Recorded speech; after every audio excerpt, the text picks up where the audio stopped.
The following is a Hoop Ball presentation.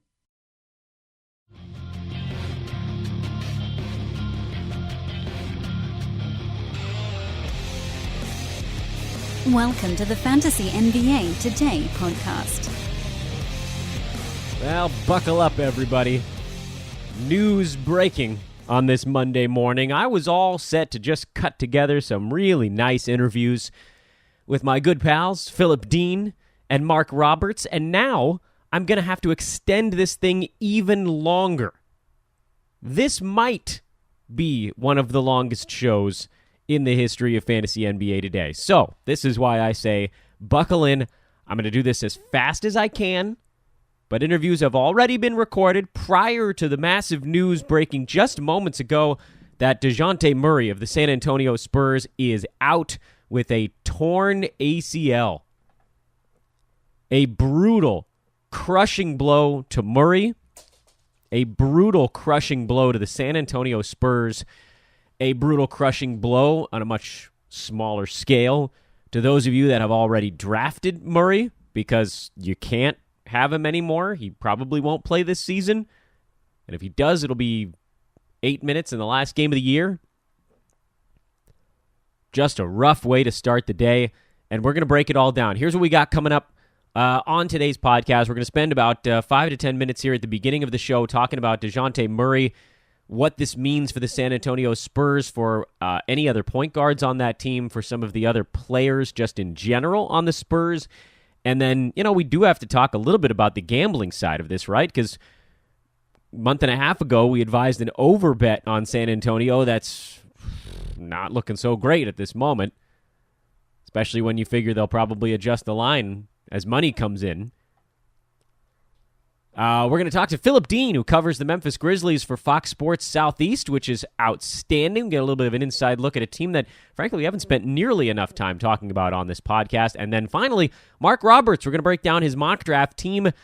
Some of them auto-picked, some of them not. It's a really interesting team, and Marc is a really interesting dude. This is an interview that I've been holding on to for like a week and a half. We've just had so many guests that I couldn't put them all into one show. It'd be a 9-hour podcast.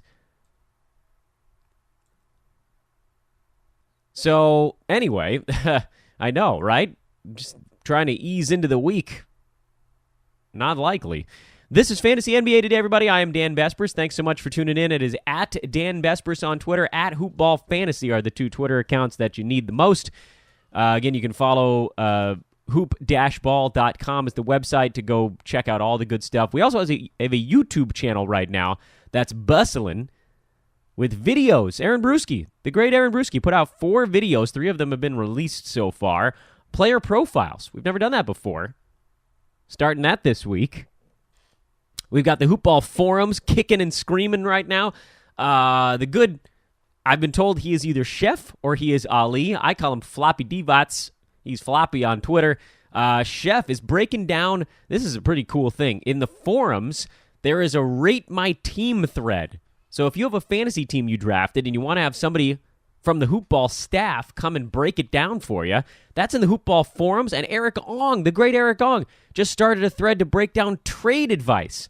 So if you have a trade in the works, you can get Eric on to break that thing down. The Hoop Ball forums are awesome. They are dominating right now. I highly suggest you check them out. It's hoop-ball.com. Click on the forums tab. And finally, and I hate to do this because I don't like begging, but I beg of you, please subscribe to the podcast. If you're enjoying what you hear as we ramp our way up to opening night, I know there's many of you listening to the show these days that had not heard it before. Subscriptions are like liquid gold to us over here. They are liquid gold. Please subscribe to the podcast, particularly through the Apple stuff. That moves us up the charts. It's how more people can find the show. It's how we can continue to get the best guests in the industry on the show. It's how we can continue to do all this stuff gratis. And then later on in the podcast, speaking of doing things for free, we're going to be giving away coupon codes for some Hoop Ball goodies. So first things first here on the show, though, I want to talk about Dejounte Murray. This is a big deal. This is a very big deal. This was a guy that a lot of folks had listed as one of their breakout candidates. We talked about him on the weekend podcast as a guy that was starting to get drafted pretty early. The question was, was it too early? And now the obvious answer to that question is hell yeah, way too early, because he should not be drafted. Take him off of your draft board, and probably don't look at any other point guards in San Antonio. Patty Mills and Derek White are the second and third string point guards, depending on how you want to shake them out. This thing has timeshare written all over it. Maybe somebody distances themselves, but we've seen Greg Popovich in the past. He does not like to just give the job to a guy until they show they can truly handle both sides of the floor for a full game. And we were getting to that point with Murray. We are not at that point with Patty Mills and Derek White. You might get some on each side from each guy. Mills is going to be your three-point guy. Derek White is going to be more your athletic dude. And at the end of the day, neither one of them is going to be worth owning, at least for the first, I would think, half of the season. I mean, maybe it would be a little bit less than that. I personally doubt that either one of these guys separates themselves from the pack. More than anything, what this does is it forces San Antonio to utilize a different kind of offense. They're not going to be able to run anything through a traditional point guard. You're going to see DeMar DeRozan setting things up a little bit more. You're going to see, I would think, an even slower pace. You might even see more Pau Gasol, oddly enough, because he's such a accomplished passer at the center position. They're going to have to change what they're doing. So, yes, the answer is a very soft yes to does this help anybody at the point guard spot? Yeah, obviously, guys like Mills and White, they're going to be doing more, but I don't think they're going to be standard league values as a result of this injury. What I do think it does is it bumps guys like DeRozan, Aldridge, Powell, Rudy Gay. They just move up a little bit. All of those guys are going to have to do a little bit more. But this team is also missing Kyle Anderson, who obviously signed with the Memphis Grizzlies this offseason. By the way, we're going to talk about that momentarily with Phillip Dean. They are severely lacking in the long defender realm that they had been stockpiling here for the last year. This to me is a team now that, and I was a big fan of betting the over for San Antonio. I thought that these young guys like Murray were going to begin to step up in a way where people were undervaluing what the Spurs can do. Their season win total, remember, was just 43.5. That felt like a pretty easy over to me. I thought Jakob Poeltl would play well. Aldridge has been good. Rudy Gay is going to be better. DeRozan is better than not Kawhi, right? Well, the one thing that was holding this together was Dejounte Murray, his ability to defend, to switch, to just be this giant, lanky guard. And he's gone for the year. So there may be a bit of an overreaction here. I think if that Spurs number falls a couple of wins, then you still think about betting the over, because they just find a way, right? We've seen this before. But as it currently stands, I kind of want my over 43.5 back. If that number drops to like 41, and all they got to do is be a 500 team, absolutely. Still thinking over. So let's not overreact to this. No pun intended there. But in the immediate short term here, in the reactionary phase to this news of Murray tearing his ACL, the over 43.5 does not feel that great. The backup point guards do not feel that great. The guys that were already going to be on a fantasy team probably deserve half to a full round of value boost, depending on the guy. You could see So what I mean by that, sorry, and get into this pedantic thing again. Guys like DeMar DeRozan and Marcus Aldridge, it's harder for them to jump a round of value when you're already that high. A guy like a Powell or a Rudy Gay, if they were going to be sitting around the 100 to 105 mark, it'd be pretty easy for them to get to 90 to 95. That does not take much to jump around when you're a mid-late round asset. So DeMar DeRozan, who I always figure is going to be right around a top 50 guy, maybe he's more like top 45. Aldridge, who probably was going to drop into more of that top 30 range, maybe he's more like top 25 now. And then Rudy Gay, Pau Gasol, you could probably argue you draft him in the same round and you just hope for a round of value extra because they were already going off the board relatively late. I wanted to mention one quick thing before we jump into the interview side of this podcast, and that is, well, by the way, the Suns fired their general manager, Ryan McDonough, as well. That also happened this morning, but that has no bearing on anything. What I wanted to mention is that it's time to start thinking about the in-season membership at Hoop Ball. Many of you have purchased the draft guide. We are insanely grateful for that. The in-season premium membership is the next piece of the puzzle. The season pass is available now. That's the draft guide and the in-season membership. That's both of them together. Draft guide and in-season premium membership. That's $34.99. And I know what you're saying. I already have the draft guide. Well, for those of you who already have the draft guide, the season pass, meaning the in-premium membership to add on, is $24.99. So we're going to knock $10 off of that thing for those of you that already got the draft guide. Those of you that have neither can get it for $34.99. And it's just like everything else, when these sales end, prices tend to go up a little bit. So start thinking about the in-season premium membership. It comes with live nightly video chats with Hoop Ball pros. It comes with Aaron Brewski's Waiver Wire podcast on Sundays. That's available for premium members only. He will tell you all about the best pickups and drops of the week. It comes with a weekly lineup show on Mondays to help you set your lineups in weekly leagues. It comes with nightly articles breaking down the action from every day from the best writers at Hoop Ball. It comes with strategy articles. It comes with everything you'll need for the day-to-day grind of your fantasy team. That's the in-season premium membership. Go to hoop-ball.com, click on the premium tab, and choose either season pass if you don't have anything right now, or in-season premium if you already have the draft guide. We're going to make sure you get that thing at a discount. We want those of you that are already Hoop Ball members to get the best prices on everything. And of course, we've got coupons coming up later in the podcast, so sit tight. We got those. They'll be mixed in here. Don't worry. I don't know when they're going to pop up. You just got to listen to the show, and you'll get to hear them. Really, really stoked to do a little bit more digging on the Memphis Grizzlies on today's show. That's a team we probably haven't covered enough, if only because the sheer depth and weirdness of the Grizzlies from last year has left us in this state where, like, no, you know what? Let's just wait until we get to day one to really figure out what's going on there. But we don't have to do that. We don't have to do that anymore because there are people out there that know more about the Grizzlies than we do, and one of them is kind enough to actually come on the podcast. This is Phillip Dean. He is the social media correspondent for Fox Sports Southeast, and you're watching the Grizzlies all the time. So first of all, thank you so much for carving out some time for the show. Oh, my pleasure, Dan. Thank you so much for having me.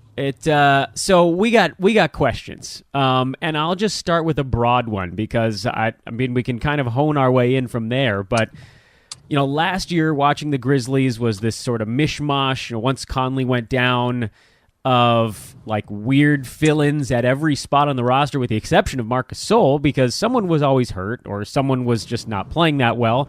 This year feels at least like there's a little bit more consistency. Like there is sort of a tier of players that's the obvious starters. Am I reading that right?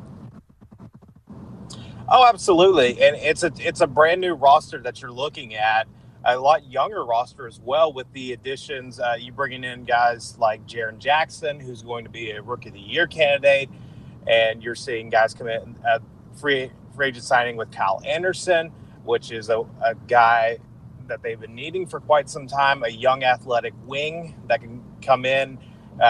You could put either on the bench or you can have him starting immediately. So it's a very promising year. You see a lot of youth on this roster that you can say, well, we've got something we can build on within the next 2 to 3 years. So we can almost eliminate the biggest spot on the floor and the littlest spot on the floor. Those are the ones that feel like they haven't been in question. How does, just from an overall health standpoint, how has Conley looked so far through the preseason and just coming back off of what was unfortunately kind of a lost year?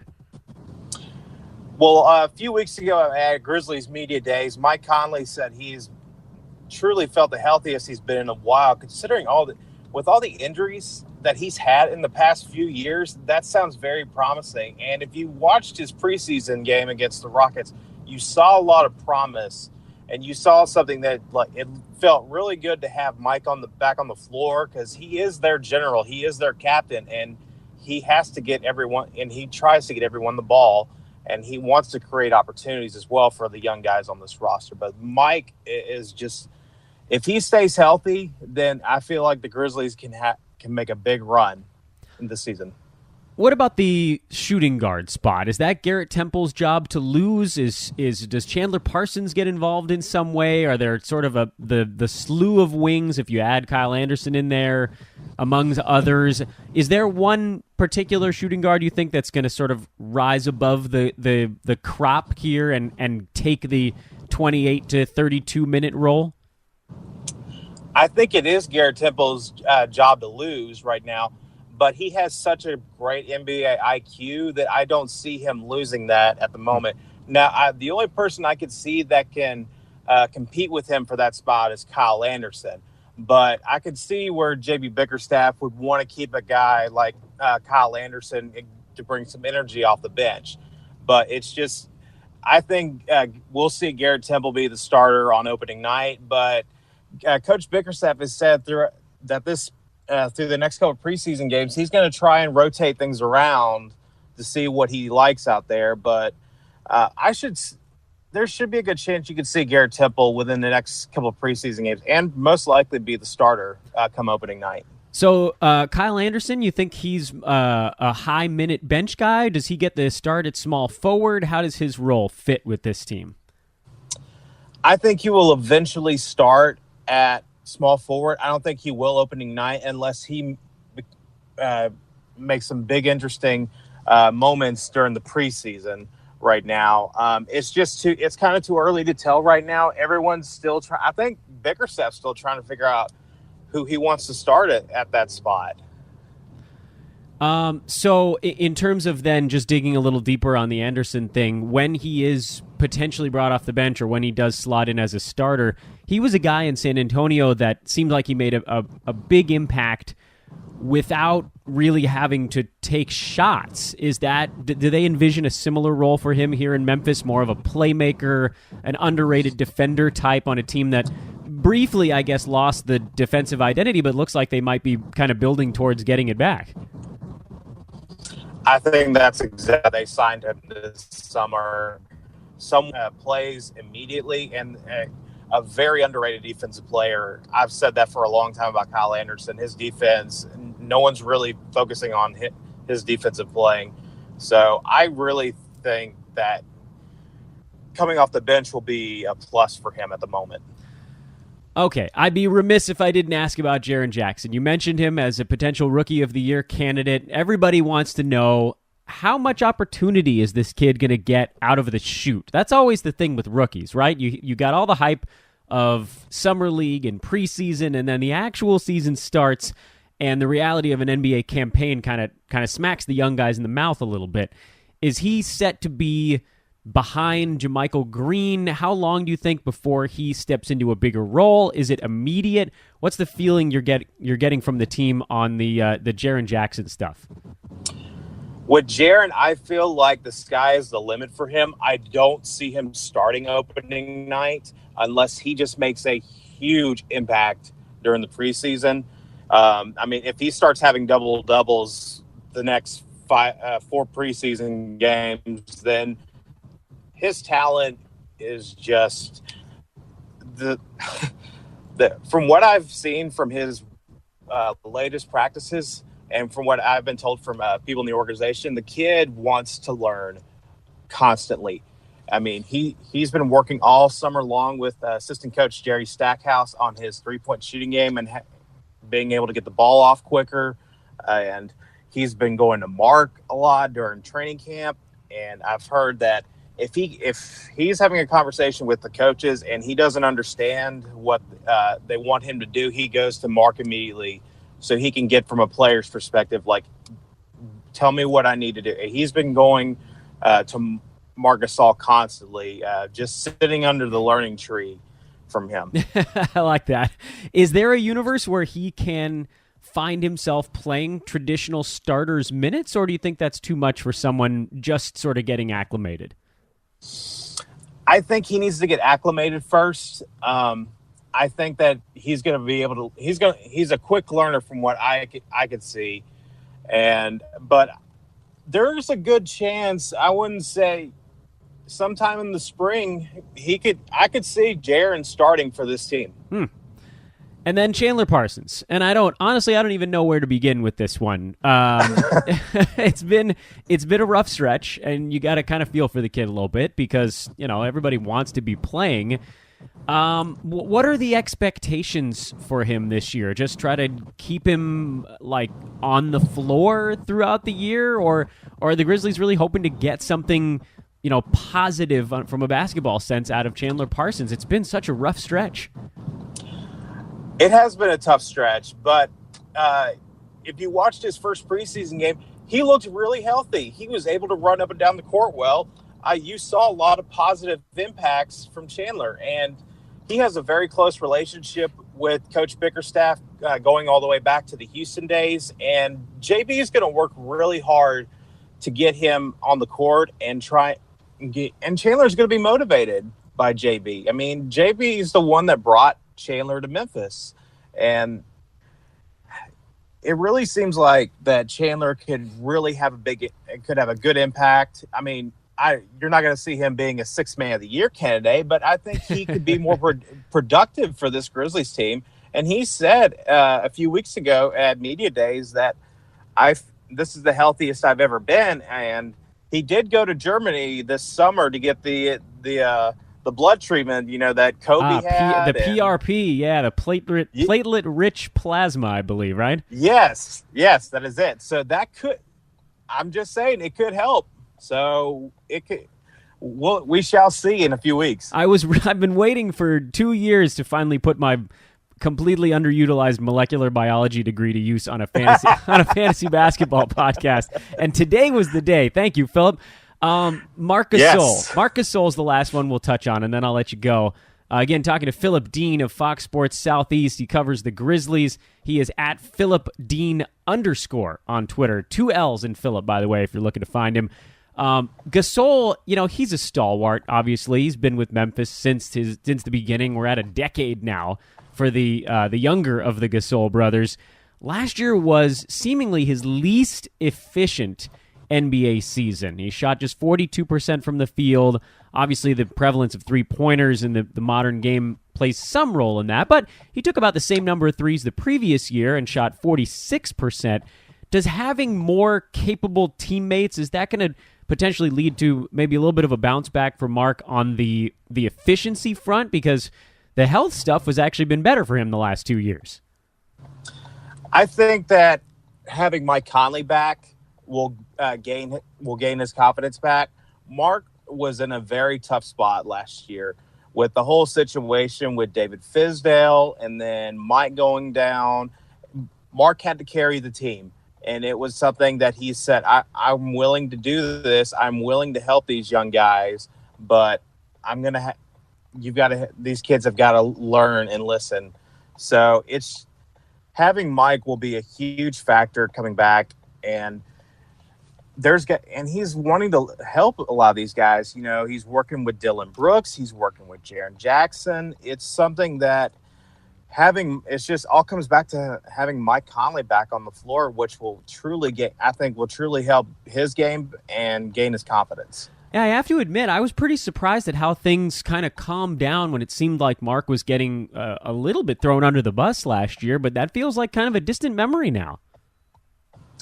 Yeah, that was a weird scenario with him and Fizdale. It was just two worlds colliding, that it was just not going to mesh. Of just one guy wanted to do this sort of style that had just been here for a long time, and then you have a coach saying, I understand what you've done for this franchise, but I'm changing things up here. And guys like Marc didn't like that. They didn't like hearing that of so you're saying that the work I've done here doesn't mean anything now. So it was just not destined to work. But now with JB Bickerstaff, they have the same type of mentality when it comes to basketball. And Marc appreciates JB, and he really listens to him. So when you have two guys that have that same kind of mentality of like just win at all costs.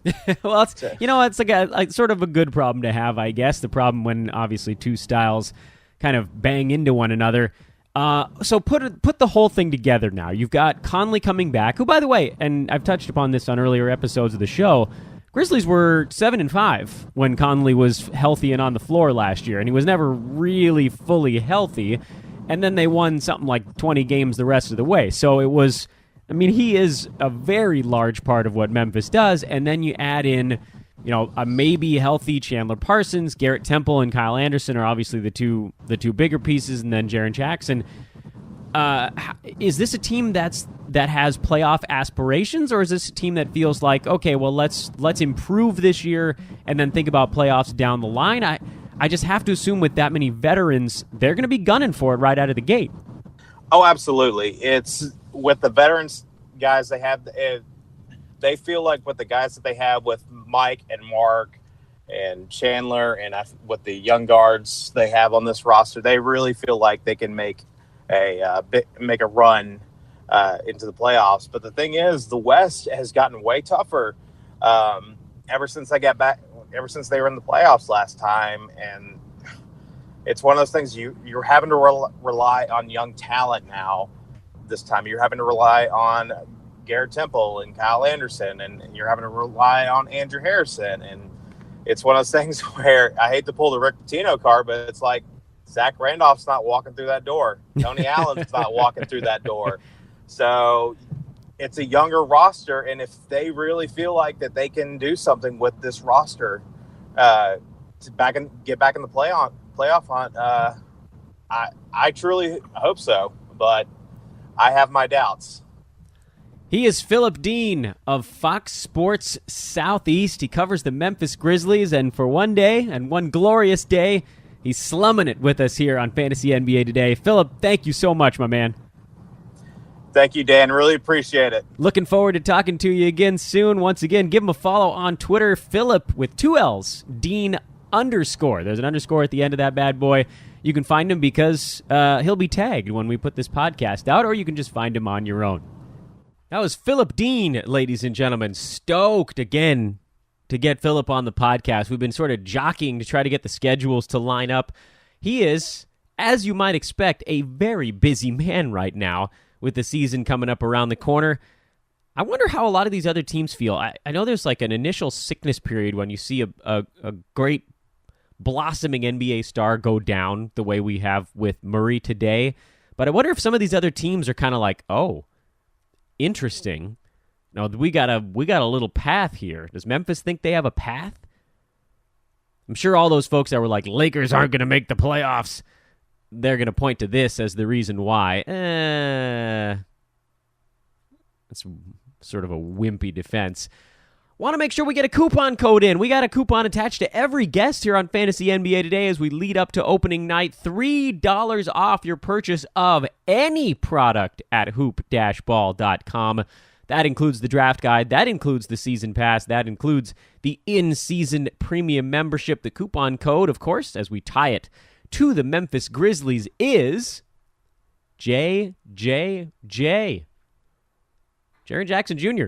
Everybody's talking about this kid, so we're going to make him the coupon code. JJJ. 3 J's in a row for $3 off. And if you add more J's, it does not knock any more money off of the price of anything. It's 3 J's for $3 off the any product over at hoop-ball.com. Okay, like I said, we're building an obscenely long podcast today, so let's rush right into our chat with Marc Roberts, my guy. Can't wait to hear all of his thoughts on his mock draft team and just strategy this year. It's an interesting season. I call him Marc with a C.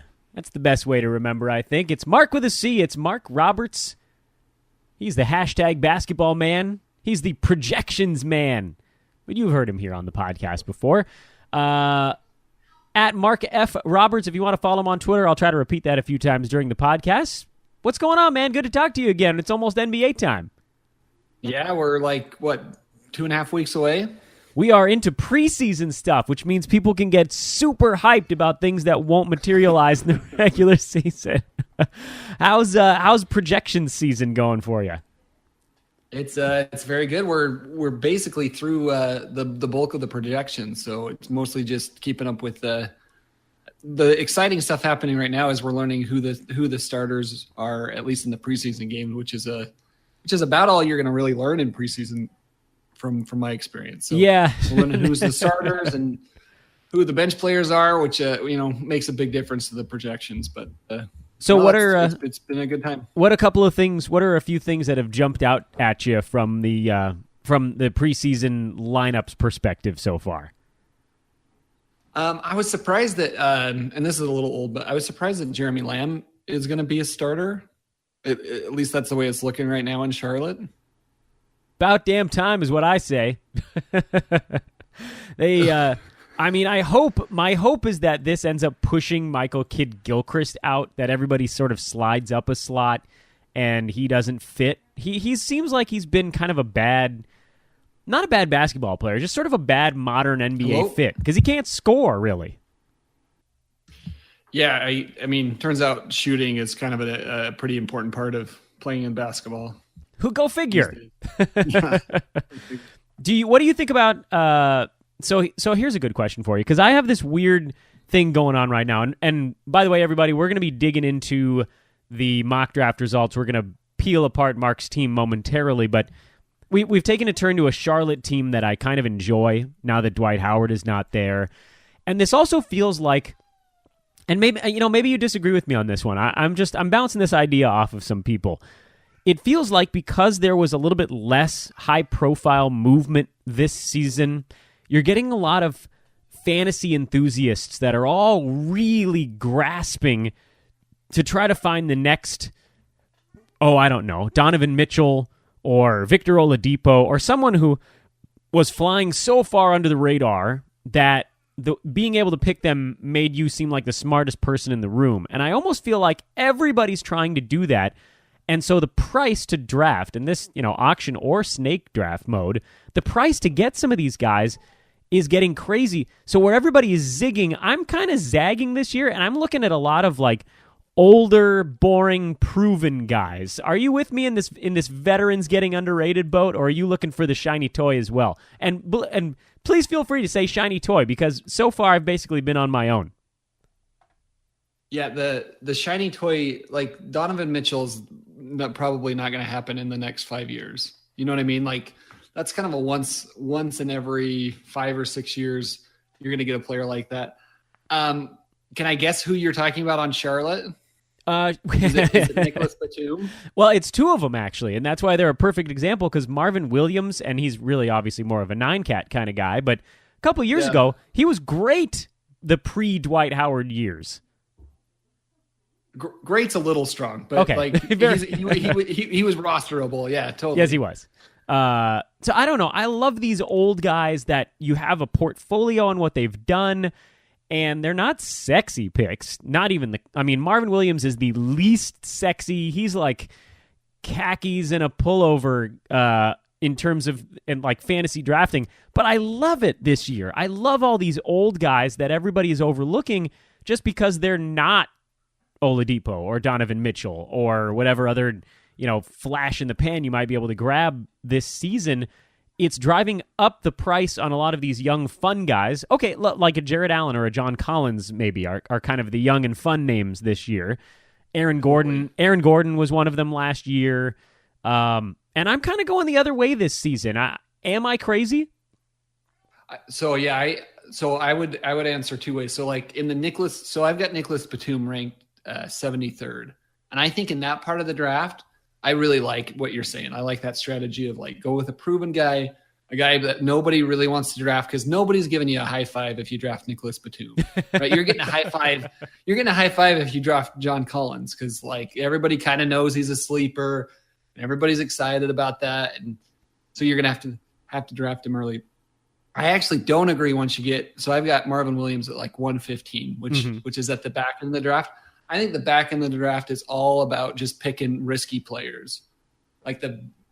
you want guys who are either going to flame out in the first week and you're just going to know like immediately are no good and you can drop them, or guys that can end up ranked, and like potentially be in the top 50 or the top 70 or something like that. So my sort of theory in a standard league, and this obviously isn't for deep leagues, but in a standard league, I think Marvin Williams is going to be there on the waiver wire eventually, or somebody like him. Like you'll always be able to find that type of player. So I would way rather go with like Mo Bamba is a guy that I've picked a lot at the end of drafts, just because I think, there's probably like an 80% chance that he's back on the waiver wire, but that 20% chance that he's really good this season, I think I would rather use the back end of my draft spots for him. Yeah, I agree with you. I mean, I end up, from looking at it from that perspective, I usually end up dropping my last 3 or 4 picks anyway, so you might as well just take one that has, a 10% chance, whatever it might be, of being something awesome. A guy like Marvin Williams is not going to be awesome. The hope for someone like him is, I'm thinking back to, it wasn't this year, and I'm not even sure it was the year before that. It might have even been 2.5 years ago, where he had that post-All-Star break run and just went completely nuts. He was turning it over like half a turnover a game and averaging almost 10 rebounds a night. I don't know. I'm not convinced that anybody on that Charlotte team can do what he does. And so, in a 9-cat format, very boring. Probably will end up on the waiver wire, and so will some of those other guys. But your point does make a lot of sense too. You take a shot, or I guess with that in mind, you could almost wait until some of these like hot guys hit the waiver wire anyway, because someone like a Mo Bamba, they're probably going to have a week or 2 or 3 or 4 in there where they look like a rookie. So that guy might end up on the waiver wire too, right? Totally. I just like having a couple of, because you're never going to have your team completely finished right after the draft. You're going to make some roster moves. There's going to be some key pickups. So I like having a couple of roster spots to play with. So I think picking some risky players at some point is important, rather than just ticking off your ranking list and just picking the highest ranked player, because this is probably the most anybody's ever talked about Marvin Williams. You're like, I'm racking up. Probably not going to win your fantasy week or your fantasy league. I'm certainly not going to win the trophy for most interesting podcast. Let's talk about your team. By the way, I think people are going to find it really funny when we get to your 11th and 12th round selections, because they couldn't be any more polar opposite-y based on what we just talked about. But we'll get there. There. Round 1, you had Marvin Williams. No, you actually had Mo Bamba in this one. Nice. And then your round 12 pick was Dirk. But again, we'll get there. Fear not, everyone. We're going to work in chronological order here. Mark had the number 3 pick. You did a lot of this stuff by setting a queue, which was very kind of you to help keep the thing moving along. You knew you weren't going to be around for a lot of it, but I think you ended up with at least mostly guys that you were looking at. You can tell us if there's any spots where you ended up with a dude that you weren't really targeting here, and that's why it's good to have you on the pod. Mark, you ready to go? Absolutely. Let's do it. At 3, and this one is a pretty easy one. If you have a pick in the top few, you're going to get one of these really awesome dudes, and yes, this was before the Jimmy Butler news, which only makes Karl Anthony Towns at pick number 3 even more of an obvious selection in a 9-cat roto format. He's fantastic. I mean, what can you really say about Cat at 3? That this is like, I mean, is there any? Everything feels pretty obvious there, but it's good to have someone in that spot, right? Totally. Yeah, I think I had him ranked 2nd overall in a 9-cat roto league. He's a really strong option in that league. Obviously, his percentages are so good. He contributes in basically every category. He doesn't turn the ball over as much as some of the other high volume guys at that level. So for that format, he's exactly like, I was even hoping he would fall to me at 3. And so I felt pretty lucky. Do you feel, we'll just do a little pause here on round 1 because everybody's kicking around some names. I get the feeling like there's a top 6 this year in round 1, at least in 9-cat. And then you have this sort of like Jokic, LeBron, Kawhi type group, depending on how much of a risk someone wants to take with Kawhi. And then you have like the Lillard, Oladipo chunk. In terms of that top 6, do you break it into other little pieces, AD, Cat, Harden, Curry, Durant, Giannis? how do they fall for you just in terms of like where you'd really want to be in that first round? Do you want to be in the top 2? Do you want to be in the top 4, top 6? Where do you feel like you have that big advantage? Yeah, if you could pick, right, like that would be awesome. I've always generally subscribed to you want to be as high in the if you could pick. I think you want to pick as early as you can. I think where you find the most separation. I often will share stuff like this. When I do auction values, I usually find as much space between like the first. Obviously, it depends on the format. Like I'm looking at my 8-cat leagues or my 8-cat auction values right now. I've got more distance between 1 and 2, which is about $9, than there is between, say like 2 and 9. Wow. So I think you want to be. I think the best values are always as early as you can go. And I like that for a couple of reasons. I think the top 2 or 3 players usually make the most impact. And then by the time you get around to the second round, it's a little bit of like choose your favorite flavor. Like a lot of the players are bunched together. They're all kind of relatively the same value. There's just not as much value disparity between the end of the first of the second round and end of the second round. And then you're turning around and picking at the start of the third round anyway. So I think snake drafts honestly are a little unfair. Like, I think if you pick at the end of the first round of an auction or of a snake draft, you're way behind the teams that are picking at the beginning. Yeah, those 2 picks together at the end of that first round are and beginning of the second are usually worth about as much as the first pick overall anyway, right? So this, right, you're scrambling. It's why I've said sometimes on this podcast, I feel like you really can't. You're hamstrung picking late in the first round because you can't really take a risk. Even if you wanted to, you have to just guarantee that you get solid value out of those guys at 12 and 13. Because if either one of them kind of craps out on you, you're basically screwed. You need both of them. Yeah, totally. And sometimes I almost feel like you have to, at that point, go the other way. You just have to make risky picks at some point because you're so far behind. But you totally feel that way. You just feel like you're behind the guy who's ever drafting first. Yeah, you kind of hope that guy makes some silly risk and it goofs on him or her, and that maybe allows you to catch up a little bit, or just keep trying all season long. Make as many deals as you can to end up with another first rounder on your team. That's your only prayer, and it's hard. You have to be diligent with stuff like that. But let's jump into round number 2 because that's where. You said it. I mean, round number 2 is a weird one. You had pick 22 coming back and got Ben Simmons. Yeah, he fell a little bit farther in this one because it's a 9-category format. It'll become much more clear once we get to your round 3 pick, but it seems like you've started to throw it in a little bit on free throws here, and this is a guy that does everything else really freaking well. Yeah, right. Like, I think he's in for a monster season. My projections system, which factors in progression and looks at players who had their rookie season that were like Ben Simmons and what did they do in the second season is really favorable to Simmons. I think he's in for something like 19 points, 9 assists, maybe 8.5 rebounds, a good amount of steals, a block a game. He's not going to hit any 3-pointers. He may not even shoot any 3-pointers. His free throws are going to not be great, but man, he is awesome at everything else. And I've actually, even with his struggles and even with his struggles at the free throw line, I've still got him ranked 15th overall. So almost a first round pick. So I was really happy to get him back at the end of the second round. Yeah, absolutely.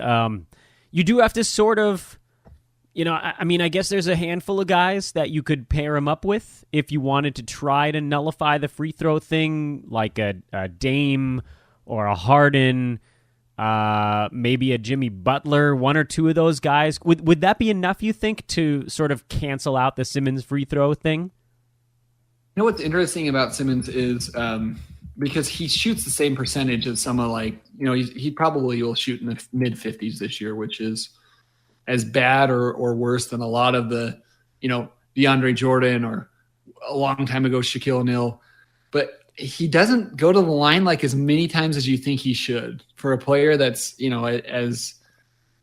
as much of a creator as him. I don't know if that's because he's a little nervous about going to the line or whatever, but he's probably only going to go to the line about 5 times a game. So he's probably going to shoot 3 for 5. I don't think that's as big of a killer as, obviously as if he shot like 10 times a game.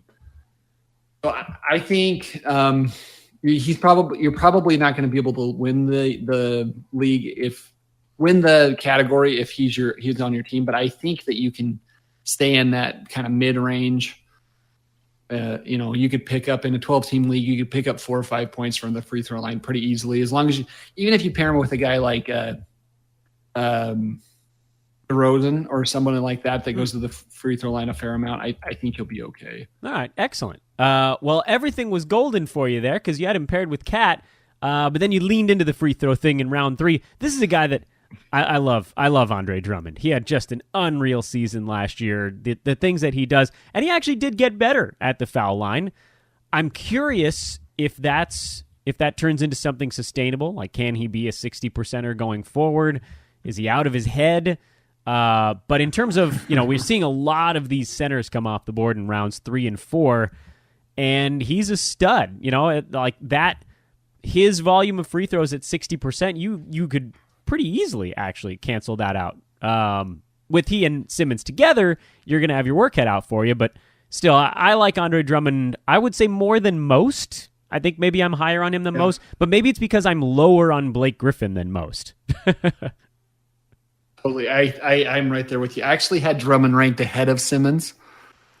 And, I wanted to take Simmons. I thought he was a good pair with Karl Anthony Towns. The ranking was close enough. And then, so when Drummond got back to me in the 3rd round, I think Drummond, if he has any sort of a season like he did last year, not only did the free throws get a lot better, he actually started passing the ball last year, which was hopefully is not an anomaly for him, but it makes him a totally different player.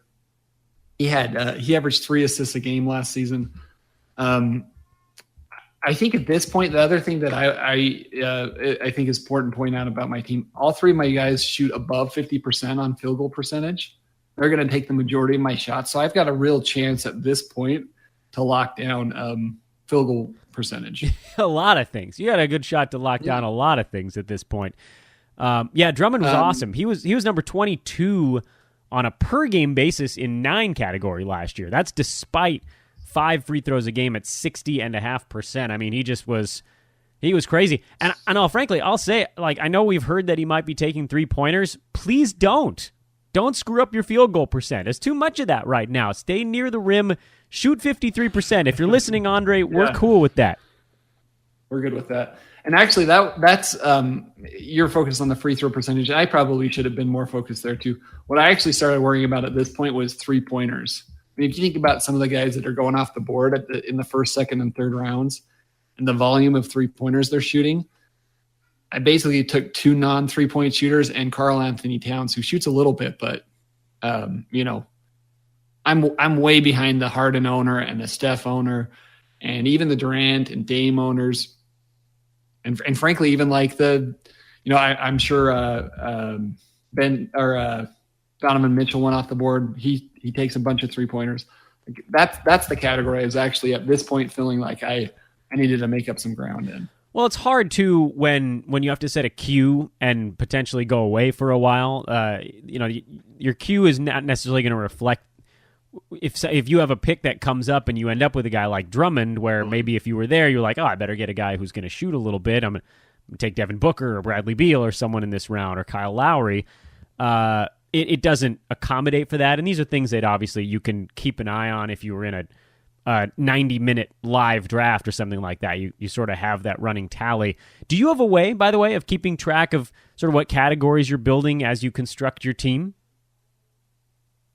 If I'm drafting in a real serious league, I try to give myself a sense of what I think it would take, how many rebounds or how many points or what percentages it will take to accumulate how many rotisserie points, and then I'll slot in those each of my draft players to see if I'm relatively balanced or not.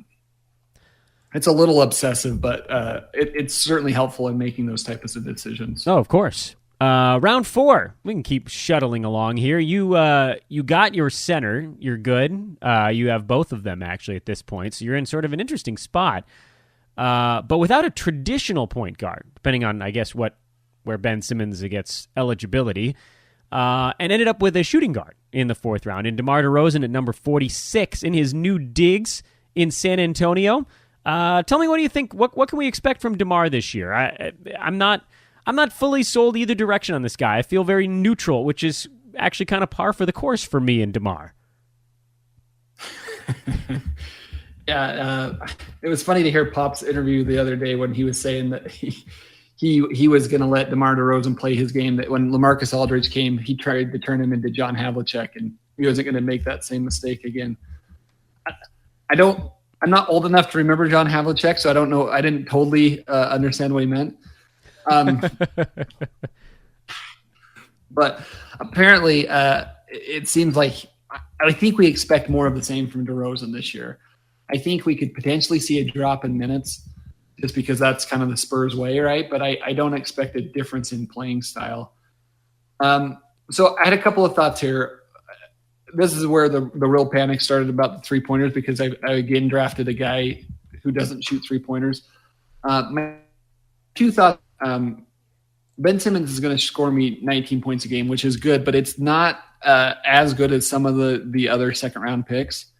Actually, Towns, for all the good things he doesn't score necessarily in the upper 20s either. True. So I felt like I really needed to solidify my points category, and DeRozan is one of the better late-round guys. There aren't a lot of guys after the first round or two that are going to get in the 20s or have the potential to get in the mid-20s. And, unlike some other categories, points is not really a category you can ever pick up. Like, all the high-volume point guys are all gone in the first 3 or 4 rounds. So I felt like it was my last chance to really, go after the points category. Which again, I just feel like you have to attack in the first few rounds. And then, he goes to the line enough that I think if I want to kind of make up for Simmons and Drummond a little bit, he's a good start. And another one that it's hard to find guys. It's not that hard to find a guy on the waiver wire that shoots 80 or 90%, but it's hard to find a guy on the waiver wire that goes to the free throw line enough times that it matters.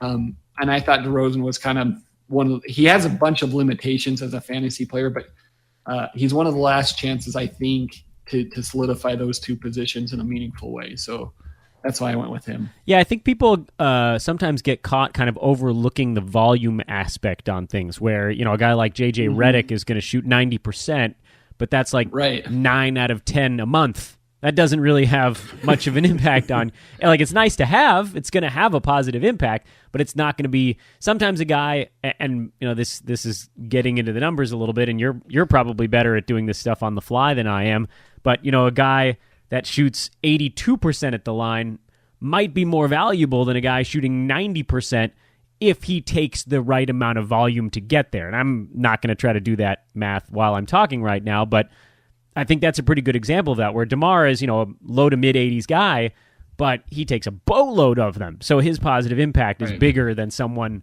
who might have a slightly better percentage, but doesn't take nearly as many as well. So, yeah, I mean, once you get past DeMar, the other scorers out there as well, the other point you were making, those guys tend to be deficient in some other significant category. You can look at maybe some of these young point guards like Trae Young is probably going to score a lot of points this year, but it's going to be a massive drag. I mean, he's going to be an anvil tied to your team in field goal percent, in turnovers, possibly in other things. We'll see, I guess. So, yeah, you got a guy that can score that's not going to kill you. That he scores more than 18 points a game? Minimal. There just aren't that many guys that even get to 18 points a game after the 3rd round. So yeah, I think DeRozan's for all of his warts, he's a pretty safe bet for 22 points a game.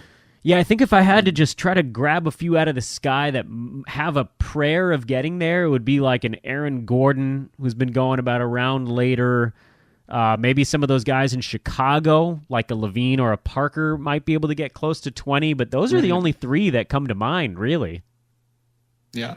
Points is a tough category. I think you've got to nail it at the beginning of the draft. Yeah, I often end up sort of semi-punting points, not giving up on them necessarily unless I'm in really bad shape, but I often am in the bottom half of my roto league in that. I end up looking at other things, and then once you get past those first few chunks, it's like, all right, well, either I could take someone here who's going to score and literally do nothing else, or I could take this guy that's doing like 6 things and also doesn't score, and I'm just going to sort of lean into it at this point. And yeah, I end up shirking points. That's just how it goes, and I'm okay with that. Round 5, Jason Tatum. Are you at all concerned about the number of healthy people in Boston now? Because he was a stud last year, but, no Gordon Hayward and sometimes no Kyrie. There's just a lot of bodies in Boston. Does that worry you at all? Yeah, I think so. Here's what's weird. So I don't think any of the Boston guys play a lot of minutes. I think Tatum probably, I think he very well could lead the team in minutes at 32 a game. Interesting. But I think like a lot of them will play about that much. I don't think he'll be way out in front. So I think they spread the playing time around. What I kind of don't get is, because you are exactly right. I'm seeing a lot of young guys overdrafted, like Donovan Mitchell, who is probably like, if I'm going to sit down and watch a game, Donovan Mitchell's one of the guys that I'm going to watch. And so I totally get it from that standpoint, but I kind of think he's being overdrafted. I think John Collins, man, everybody's super excited about John Collins. There's a lot of guys being overdrafted. I don't see Tatum very often going high in drafts. I don't know if you've seen the same thing. He seems like a pretty prominent guy, a second-year guy, but for whatever reason, people are less excited about him. Yeah, I love when people get less excited about stuff. That's totally my wheelhouse. It's why I joke, but I'm also semi-serious. I talked about Marvin Williams for 5 minutes on this thing. I love the least exciting players in the NBA. It's a great way to get easy value in fantasy drafts. Why does Tatum fit in there for fantasy guys? Like, he seems like somebody who I would be expecting to go like 2 or 3 rounds earlier than he's going. I was really surprised that he fell to me at this point. Is it the Otto Porter effect? It's the only thing I can think. Yeah, I don't totally get it, but hey, good percentages, decent threes, some steals, some a lot. He's my first 3-point guy. I think he could actually score a lot of points, so kind of still playing towards that. But yeah, you're right. He's a little Otto Porter-y. There's a lot. I know everybody's like wants to crown him the next mega superstar, but I'm seeing more Otto Porter and less like Michael Jordan. But maybe I could very well be wrong. It's okay. I'm. You're right. Like he is overhyped in like the non-fantasy world. So it for whatever reason, in my experience, is not. I've drafted Tatum a lot of times. It doesn't seem to have carried. And I've not drafted Mitchell one time, to my dismay. That's really interesting. That's a really interesting point. Again, by the way, talking to Marc Roberts of #Basketball at Marc F. Roberts on Twitter. Marc with a C. Marc with a C. Remind you guys that. Make sure you spell it right when you're going to find him. There is a weird disconnect there. That's a really good point. Why is the Joe Q public hype not matching up with the fantasy hype? If you listen to Bill Simmons' podcast, right, he is like the next Michael Jordan. Yeah, a little bit. But like no fantasy guys are on him. I don't get it. He projects well. I think he'll have a solid season. So I was happy to grab him. Yeah, well, and that's the thing. Like, he's not one of my favorite guys on the board, but if he falls, then you got to be crazy to dodge. Like, he's not a dodge guy. He's just a guy that you don't want to overdraft, and it did seem like. But that's what I'm talking about too. I think this comes back to this sort of zig and zag thing where. He, for whatever reason, he's sort of not a hot name, maybe because of the mouths to feed situation in Boston that I mentioned a minute ago.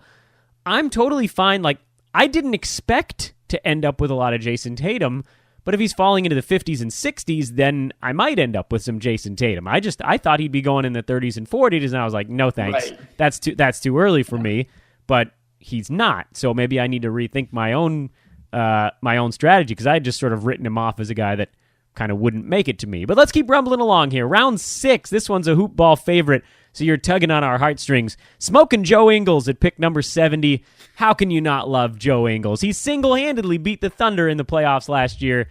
He was a sneaky guy at the end of the 2016-17 season. He was a big-time dude in the B150 last year. He's so lovable. He's so lovable. And to get him at 70, that's just a nice, safe, easy play for a guy with a set role on a good team. You got to feel confident with him in your middle rounds. He's very Marvin Williams-y, right? Like, oh yeah. Nobody gave me a high five when I drafted Joe Ingles. And by the way, I've drafted Joe Ingles in every single draft I've done. Well, Brewski would, by the way. If you want to tweet at him, he'll give you a high five. If you want a high five, Brew will give you a big one. But man, especially for the team I started building, I'm at the point where I needed a lot of 3-pointers. Tatum helped me out. Ingles is going to help me out a ton in that category. He's actually he's like, he doesn't score a lot. I felt like I was okay with scoring, which is a lot of times the category people kind of hone in on. But he's going to get me a lot of assists. I really only had Ben Simmons to that point as a point guard. He's kind of like a pseudo point guard. He's going to get me 5 assists a game. He's going to get me 2.5 3-pointers. He's going to get me over a steal a game. He's not going to hurt me anywhere. Doesn't turn the ball over a lot. Like, he's a really solid, and I'm talking about every format I've played in. I think I've drafted him in seriously like every league that I've played in this year. Yeah, I thought Brew was actually going to kill me when I got him in 30 deep last year, because it was like it's like the one guy that he was targeting that didn't fall in. But you know what? That's what he gets for talking to me like 19 times a week. That's what happens.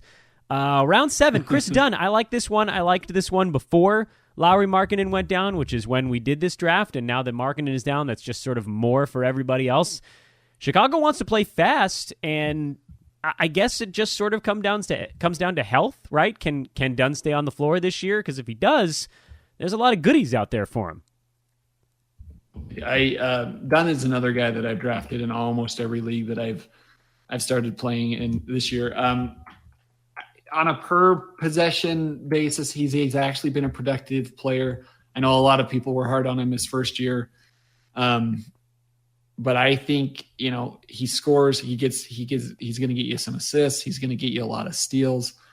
And now I think he's in a position where he's going to play a lot. So I'm pretty high on Chris Dunn. I think this could be, I think a lot of people could look back at their draft and all of the players that they kind of overdrafted and took risks on and wish they would have slotted Chris Dunn into that spot. Yep, with you.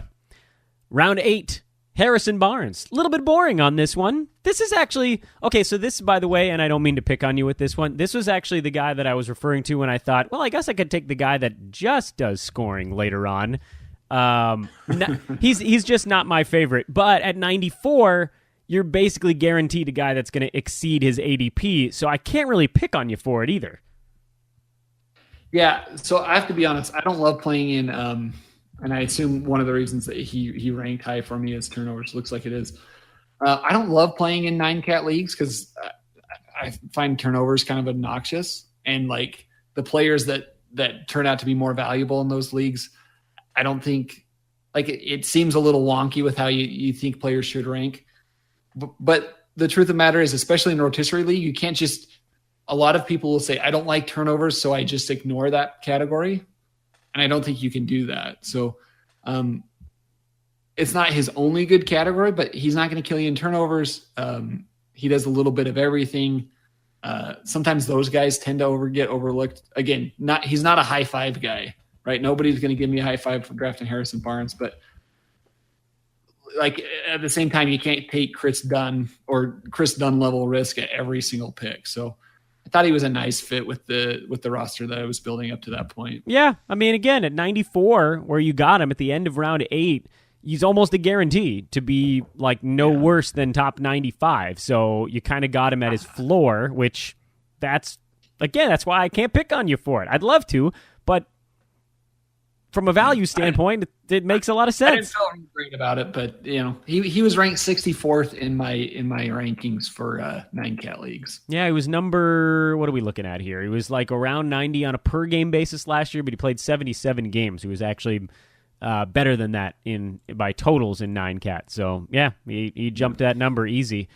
Round 9, Kristaps Porzingis. This is one of those ones. This is one for me, Mark, where I feel more confident in it in a head-to-head. So maybe you get that boost late in the season. In roto, you got a bench slot now that you got to sit on for a little bit. When do you think he's coming back, if at all, I guess would be my question.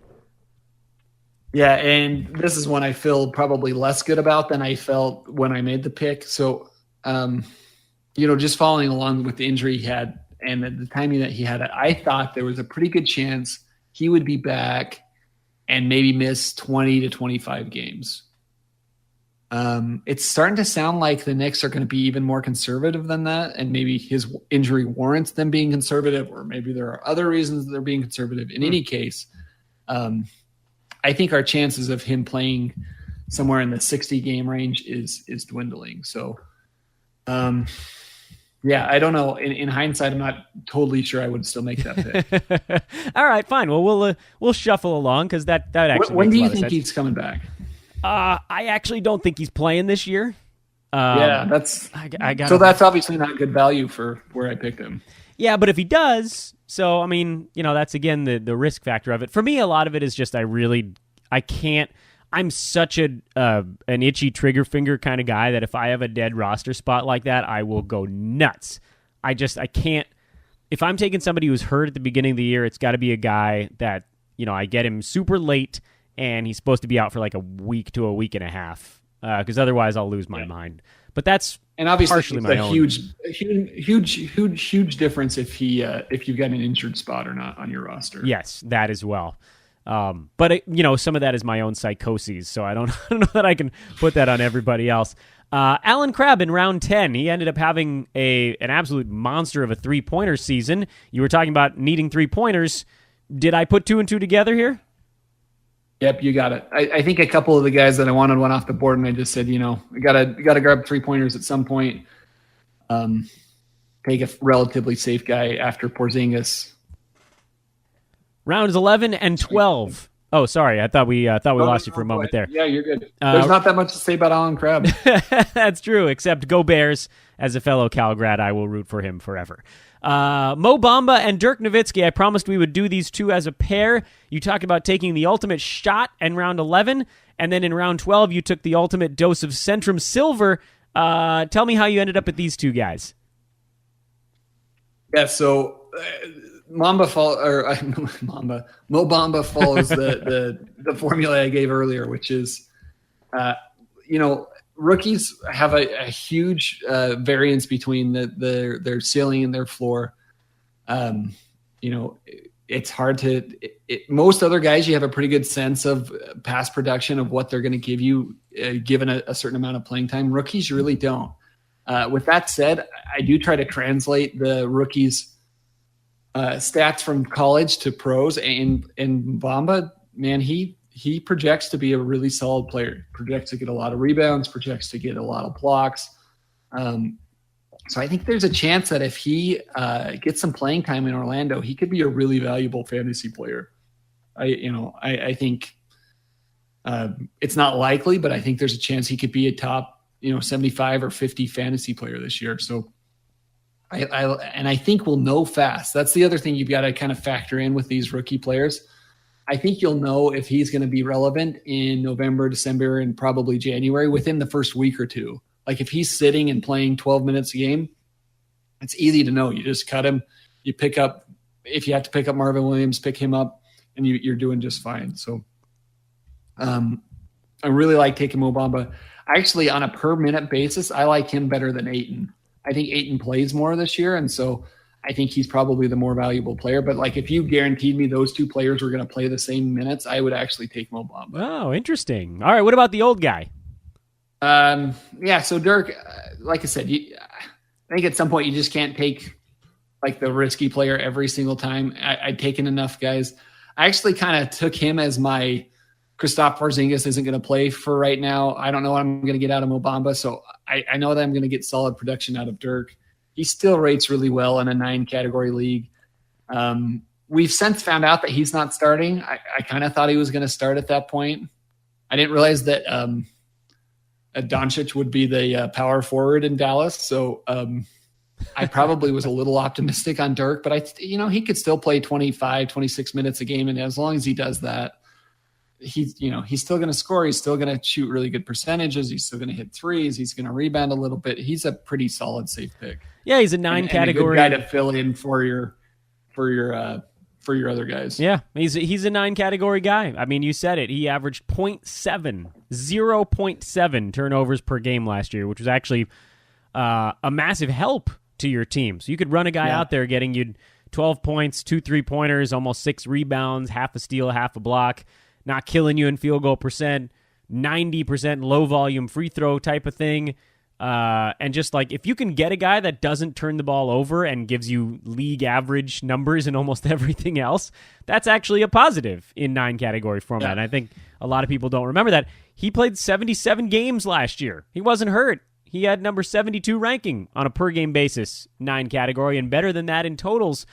And he is an old guy getting underrated. So I love it, by the way. I didn't want to say anything until after you were done, but I love it. I love me some crusty old vets. So that one close to my heart. He makes my team, by the way, of I'm calling him the old guys getting underrated, the Ogus here. Freddie VanVleet, round 13. Just a terrific reality player. The numbers haven't really been there on the fantasy side, but they paid him. So what's the thought behind VanVleet on this one? Yeah, so not totally sure how the Raptors depth chart shakes out, right? But you're right. They gave him some money.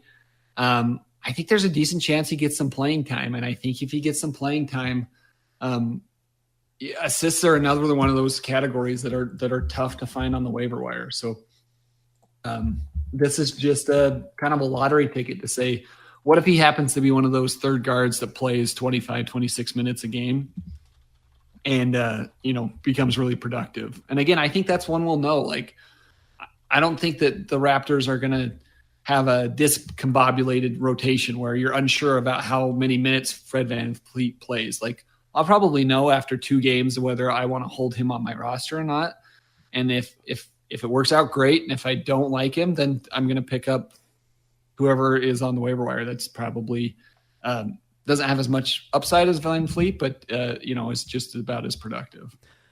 And you went with another Raptor in round 14 to wrap it up, Pascal Siakam. He's one of those guys where if he could start to put it together a little bit on the offensive side, you can see the potential there. Is that what you're rolling the dice on here? And with pick 166, I mean, you got nothing to lose, I guess, right? Totally. This is another totally lottery pick type player. I'll be honest, the first time he got hit my radar was I was listening to Zach Lowe talk about the fact that he thought Pascal Siakam was going to be an all-star someday. And I was like, it kind of blew my mind a little bit. I was like, I do projections and I barely know who that guy is. And it warranted a second look. He actually, on a per possession basis is pretty productive. He's about equally as good on steals and blocks. He hits he's willing to take 3-pointers. He's not great at them yet. He rebounds a little bit. He can score. He was pretty productive in the D League when he played there. So I don't know. I think it's worth a flyer. I think that they actually play him this year. I've got him projected for 23 minutes a game. If it tips any higher than that, if they have an injury or something, I think he has both the backing of Zach Lowe, which is important, but also the per possession production that he looks like he's promising. So, Mark, let me ask you this as we wrap this thing up. That was all 14 picks of Marc Roberts' team. Again, at Mark F. Roberts, Mark with a C on Twitter. Your thoughts in drafting out of the 3-hole? That's been the question that I'm trying to ask the other pros in this, because every slot, especially early on, you have a particular chunk of guys that's usually available to you. What did you find was sort of easy about the 3 spot, and what did you find that was a little bit complicated about the 3 spot, particularly in the first, say, 3 to 5 rounds? Yeah, because after that, just like we were saying earlier, it kind of comes down to personal preference. Yeah. I mean, I really think, like I said, I want to draft as high as I possibly can. I think in some ways 3 was perfect for me because I was very happy to get Towns. I think I have Towns and Davis 1, 2 in 9 category leagues. I don't have a whole lot of separation between them.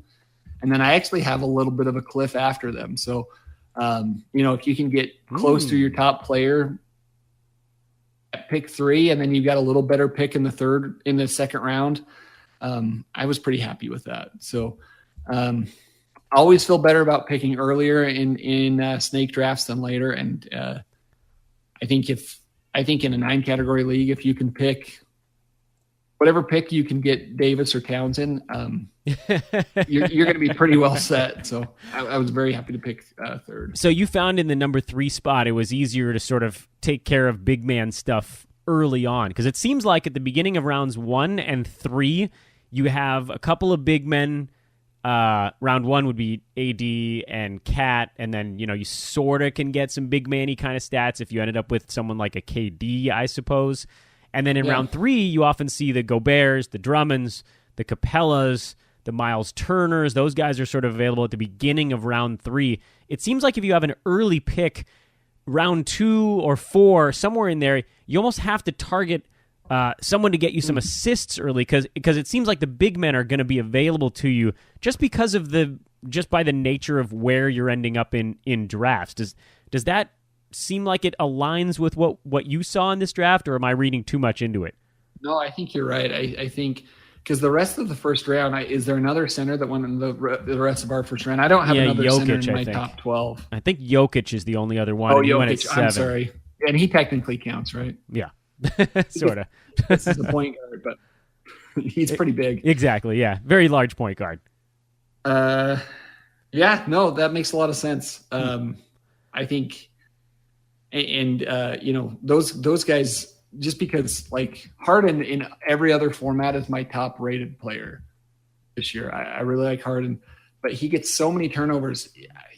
I just can't. He doesn't rate out as the top player, and I've got him about 4th in my rankings.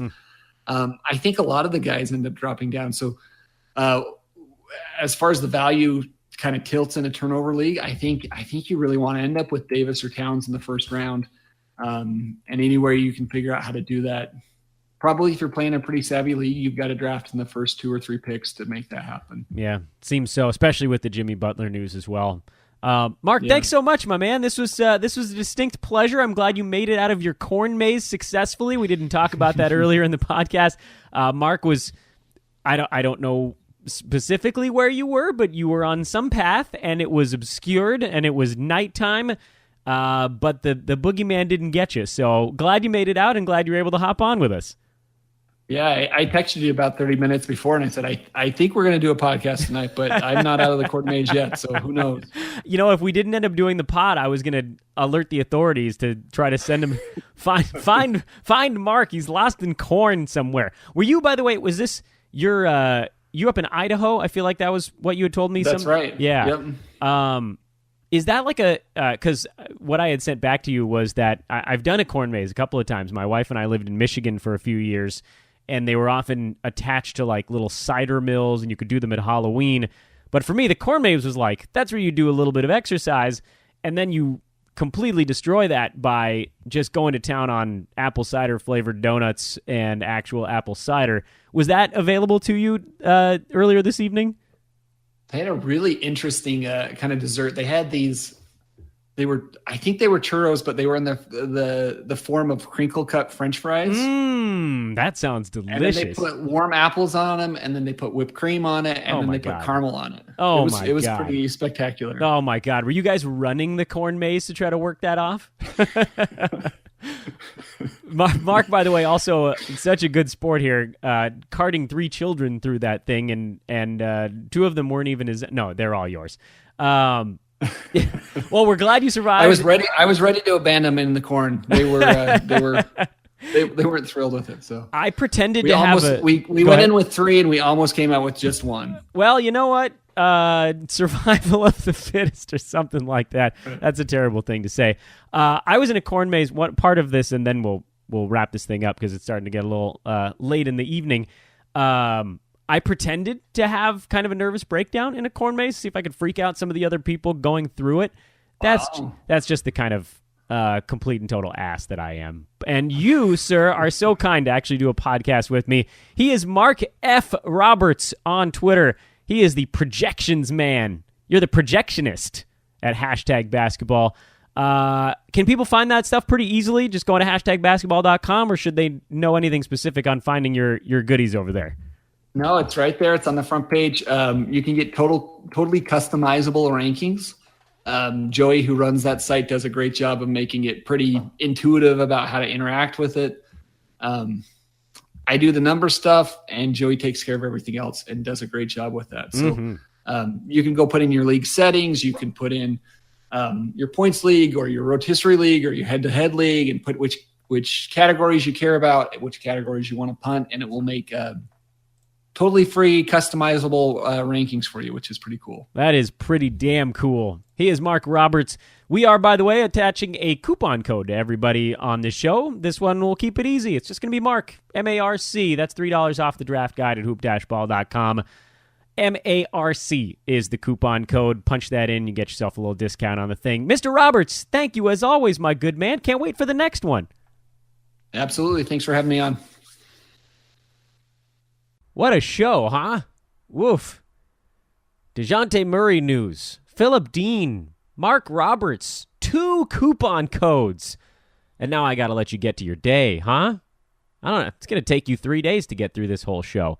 Thank you for listening, everybody. Please, again, I beg of you, subscribe to the podcast. And if you want to do even more things, rate and review the show. We really appreciate positive feedback on this thing. And if you have negative feedback, you can tweet it at me. I really do. I take all of this constructive stuff to heart. But obviously, the reviews we hope are positive ones, since those kind of go into the bucket as well. Again, please, please, please subscribe, rate, and review. We need it as we lead up here to opening day. All of you new folks, I hope you're enjoying what you're listening. We will, by all accounts, wrap up our chats with the pros of the industry mock tomorrow with Kyle McCune. I saved this one for last. I'm sure Kyle's like, what the crap, Dan? We talked like 2 weeks ago. It has a very kumbaya feel to it. So Kyle McCune, we'll talk tomorrow. It's a great way to wrap things up here on our industry pro section. Wednesday, we'll do a mailbag pod. And by that point, we're going to be less than a week to opening day. So we will have plenty of things to discuss. Hey, go check out the box score breakdown. Adrian and Neil have revived Hoop Ball's other free fantasy podcast. That's available anywhere podcasts are distributed. Have a wonderful Monday, everybody. Thanks for listening to this ultra-long edition of Fantasy NBA Today. I am Dan Besbris. We'll talk to you tomorrow.